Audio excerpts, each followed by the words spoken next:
Have you ever walked away from a conversation, a chance encounter with someone who captivated you, and instantly been flooded with regret? Your mind starts racing, replaying every word, every silence. Why didn't I say that? Why did I seem so nervous? What must they think of me? That feeling, that knot in your stomach, isn't just about one missed connection. It's a symptom of a deeper prison. A prison built not with steel bars, but with the whispers of self-doubt and the fear of judgment.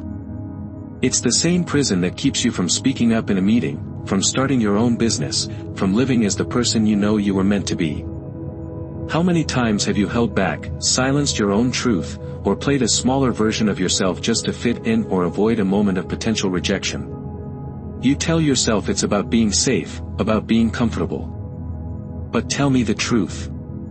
Does it feel like comfort, or does it feel like a cage? The way you deal with the opinions of others, especially in the high-stakes world of attraction and connection, defines the way you live your entire life. If you are ruled by that fear of judgment, you will always hesitate. You will always limit yourself. You will always depend on their validation for your own sense of worth. But what if you could learn to rise above it? What if you could walk into any room, approach any person, and speak your truth without that crippling fear of what they might think? Imagine the freedom. Imagine the power. Today, we're not just going to talk about ideas. We are going to forge a new mindset. We will learn the ancient Stoic principles that cut through fear like a hot knife through butter, giving you the clarity and control to finally live as your true, unshakable self. Get ready, because after this, you will never see rejection, attraction, or the opinions of others in the same way again. Before we begin this journey, I want you to make a commitment. Not to me, but to yourself. Find the comment section and write these 4 simple words: I choose my freedom. You won't just be typing. You'll be planting a flag in your own mind, declaring your independence from the weight of other people's thoughts. Do it now, and let's begin. How much of your life has been shaped, not by your own core values, but by the imagined opinions of others? The clothes you wear, the things you say, even the dreams you're afraid to chase. You've been living as a prisoner, and the irony is, you handed the guards the keys. The great Stoic emperor, Marcus Aurelius, wrote something that should shake you to your core. He said, "It never ceases to amaze me." We all love ourselves more than other people, but we care more about their opinion than our own. Think about that. You value the fleeting judgment of a stranger over the one voice you have to live with forever, your own. You give them power over your peace, over your confidence, over your happiness. But here is the raw, liberating truth: people will always have opinions. They will judge you, and often, they will do it without knowing your story, without understanding your heart, and frankly, without giving it a second thought. Their opinion is a puff of smoke in the wind. And you are trying to build the fortress of your life on smoke. If you let those fleeting thoughts steer your life, you will be tossed around like a ship without a rudder in a storm, pulled in every direction, never steady, never free. So how do you break free? You start by drawing a hard line in the sand of your mind. On one side, you put the things you can control. On the other, the things you cannot. This is the foundational principle of Stoicism, the dichotomy of control. It is simple in words but a lifetime to master. Their opinion of you. Not in your control. Whether they find you attractive. Not in your control. Their mood, their past, their insecurities. Not in your control. To spend even 1 second of your precious energy trying to manipulate these things is to fight a battle you are guaranteed to lose. So where does your power lie? It lies on your side of the line. Your character, that is yours to control. Your honesty, your courage, your kindness, those belong to you. Your response to their opinion, whether it's praise or criticism, that is yours. Your choice to approach, or not to approach, based on your own values, not your fear, that is yours. The next time you feel that sting of judgment or the fear of rejection, pause. Ask yourself, does their opinion change the core of who I am? If you are living by your principles, the answer is always, unequivocally, no. Their words cannot rewrite your integrity. Their gossip cannot stain your discipline. Their approval cannot add 1 ounce to your true worth, and their rejection cannot subtract from it. The weak man tries to control everything outside of him, and so he constantly breaks. The strong man, the Stoic, masters himself, and so he endures. You see, freedom isn't about getting everyone to like you. That's the definition of slavery. True freedom is living in such a way that you deeply respect yourself, regardless of the applause or the boos from the crowd. Because at the end of the day, you are the one who has to face your own reflection in the mirror. So you've embraced this freedom. You've let go of their opinion. You approach, you speak your truth, and it works. They're interested. A date is set. The fear of rejection is gone, but suddenly a new challenge emerges, a more subtle one. You're no longer worried about what they think, but you're intensely focused on the outcome. You start losing sleep, replaying scenarios, worrying about things you can't possibly change. The weather, the traffic, whether they'll like the restaurant you picked. You're wasting your energy fighting battles you can never win, fighting reality itself. And when you fight reality, you always lose. The Stoics gave us the ultimate tool for this. Control what you can, accept what you can't. Think of the Roman Emperor Marcus Aurelius again. He faced wars, plagues, and betrayals. With all his power, he still wrote in his private journal, "You have power over your mind, not outside events." Realize this, and you will find strength. On a date, you cannot control if they've had a bad day at work. You cannot control if a sudden memory makes them distant. You cannot control the chemistry, that ineffable spark that either exists or doesn't. Trying to force these things is like trying to command the wind to stop blowing. So what can you command? You can command your presence. You can choose to put your phone away and truly listen. You can command your curiosity, asking genuine questions instead of just waiting for your turn to speak. You can command your own response, choosing patience if they're late, or grace if things are awkward. That is where your freedom lies. Not in controlling the uncontrollable, but in mastering your response. The outcome of the date is not the true measure of success. Your effort is. Your integrity is. Your courage to be authentic is. When you focus on your actions, you win, no matter the outcome. Little by little, you train your mind. When the conversation lulls, remind yourself, this is not mine to control. My calm is. When they say something you disagree with, remind yourself, their perspective is theirs. My respectful response is mine. You stop being a slave to outcomes and you become a master of your own character. Imagine the calm you will feel when you no longer depend on a second date for your peace of mind. Imagine the confidence you will carry when you are focused only on being the best version of yourself in that moment. This is not weakness. This is not surrender. This is the quiet, unshakable strength of the Stoic. Let's say the date was incredible. The connection was real, the spark was undeniable.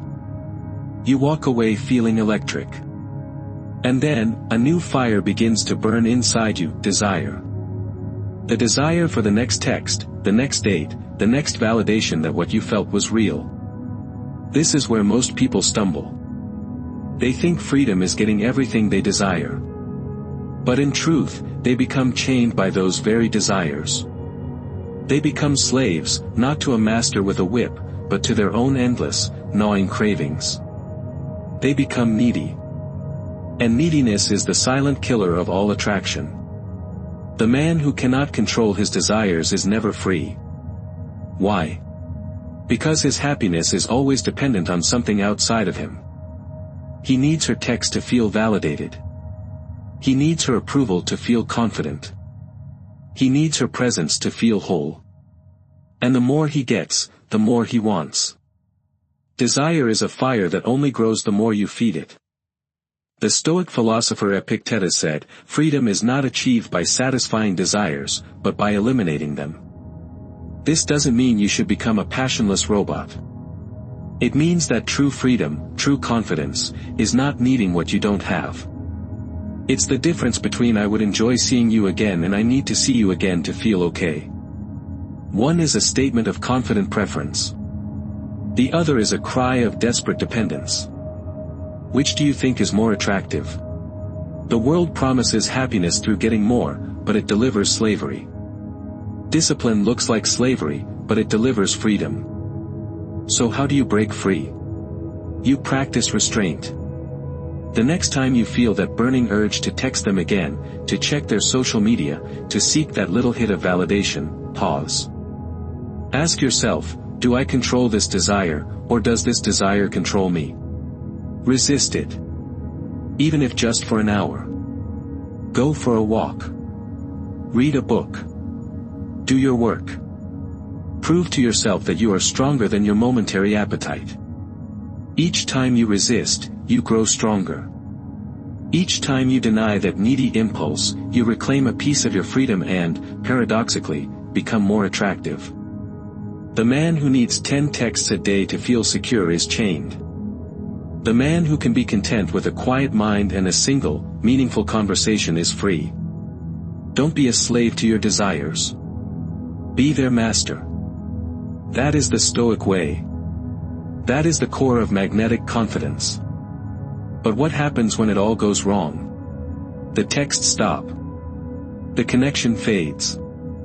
You get ghosted, rejected, or worse, heartbroken. This is the moment most people see as punishment. They cry out, "Why me? Why is this so unfair?"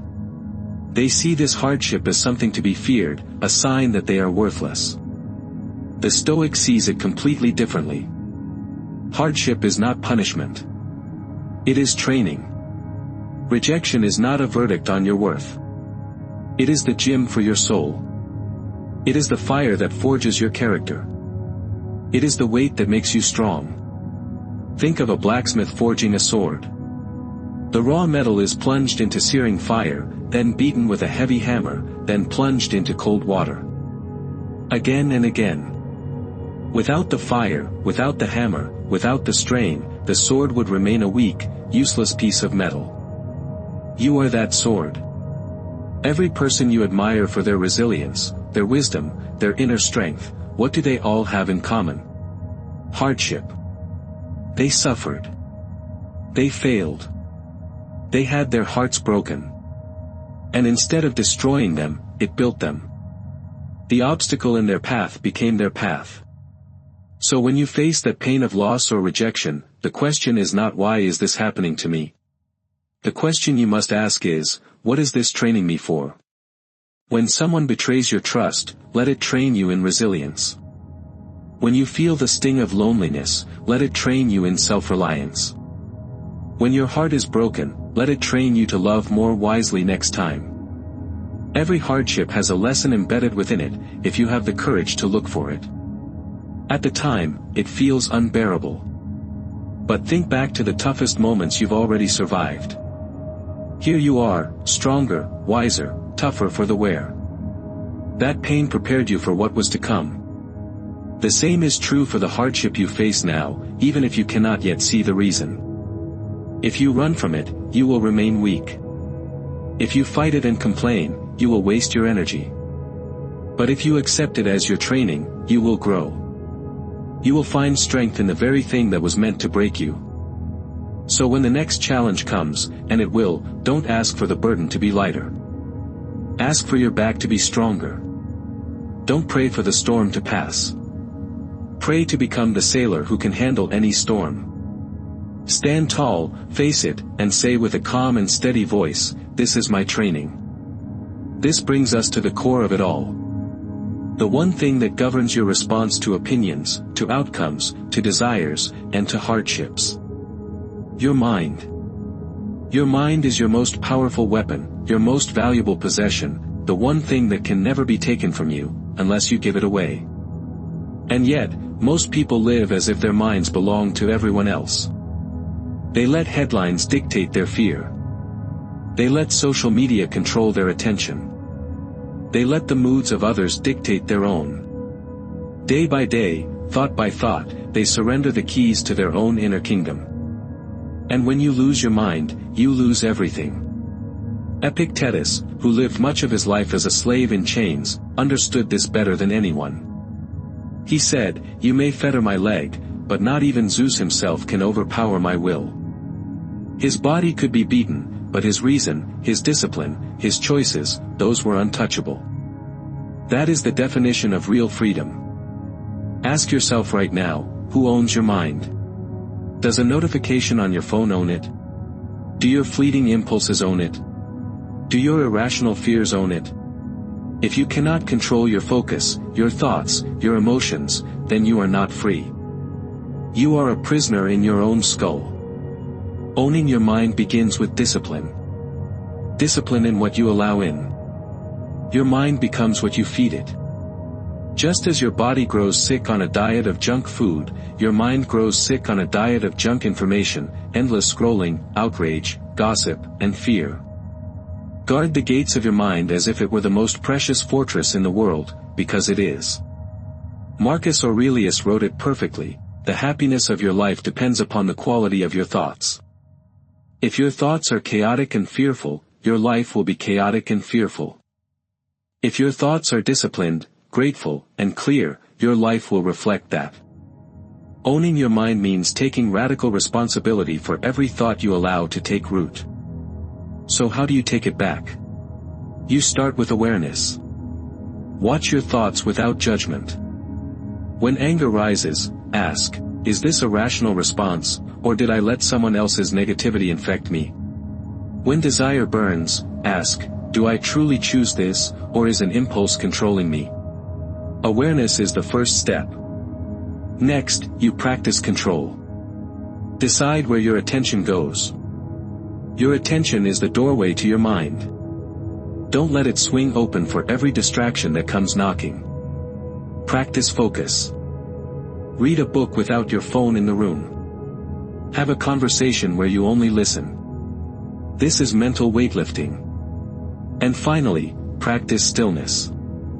A mind that is always restless can never be owned. Take just 5 minutes each day to sit in silence. To breathe. To simply be. In that stillness, you will remember that beneath all the noise of the world, your mind is yours. And if you own your mind, you own your life. This journey culminates in one final, powerful principle. It's the anchor that keeps you steady through every storm. Most people live like leaves in the wind. When life is good, they are happy.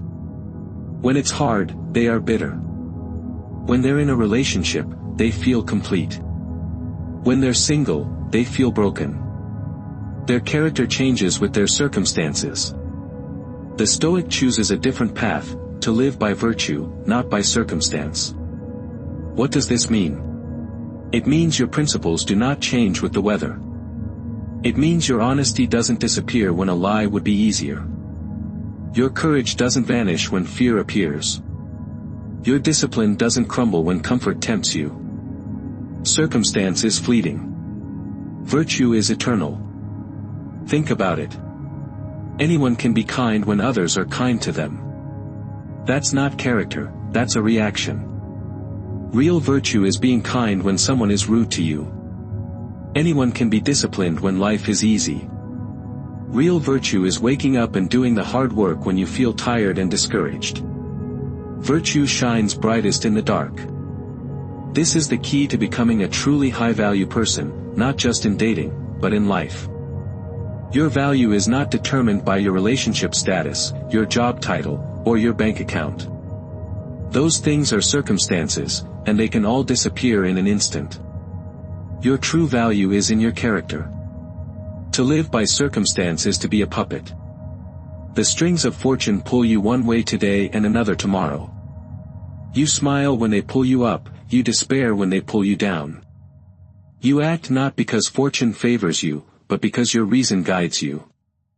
You do what is right, simply because it is right. So how do you practice this? Start with clarity. Define your virtues. What do you stand for? Honesty? Courage? Discipline? Justice? Write them down. Commit to them. Let them be your North Star. Then, hold yourself accountable. At the end of each day, reflect. Did I live by my values today, or did my situation control me? If you tie your life to virtue, you will always be steady, always calm, always strong. You become the rock, not the leaf. When you embody this, you become magnetic. People are not drawn to circumstantial happiness, they are drawn to an unshakable core of character. They are drawn to someone who knows who they are, no matter what life throws at them. You now have the tools.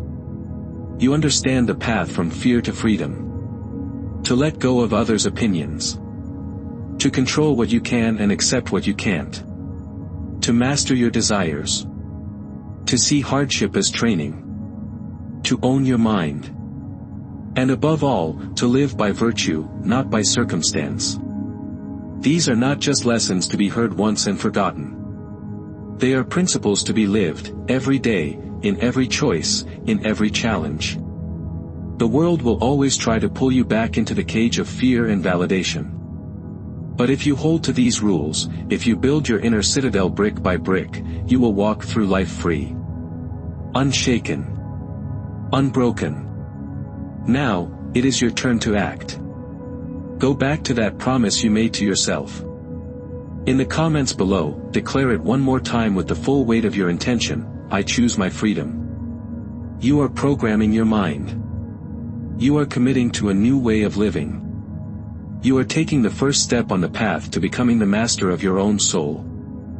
And if you are ready to continue this journey, to forge an unshakable core of confidence and character, then make sure you subscribe to this channel. This is just the beginning.